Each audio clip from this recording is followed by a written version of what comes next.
Thank you for joining us, Mr. Hopwood. Very exciting that TRANSPARIFY stated the IPPR as exemplary in transparency, but even more exciting as setting the gold standard for the field as a whole.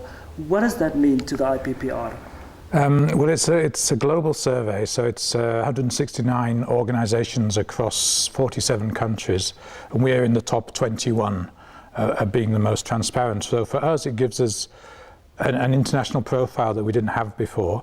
We're now rated alongside or even above some of the leading research organizations in the world in terms of our financial transparency. So it gives us a sort of international exposure that Namibian organizations, think tanks, research institutes don't often get. So I think that will help us a lot. For our viewers that don't know, what is the IPPR? What are they all about? We're basically a non-governmental organization and a think tank. We produce research on matters economic, social and political that affect development in Namibia. And we publish that research in the hope of raising the level of debate about policy in Namibia, and maybe also helping government to come up with good and better policies.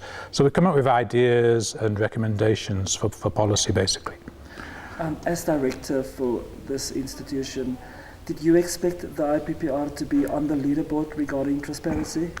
I knew we were quite good on it, but what I didn't expect is actually a lot of the leading institutions around the world get quite low marks.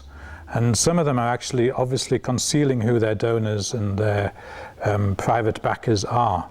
And that's because, perhaps not in Namibia, but in the rest of the world, it's quite a controversial area because, say, for example, in the US, you have an independent think tank putting out certain views, but then you find eventually that actually they're being funded by a certain industry, for example, the tobacco industry, and they're putting out pro-smoking views. So that's just an example, but that just shows how the funding can influence the think tank's behavior.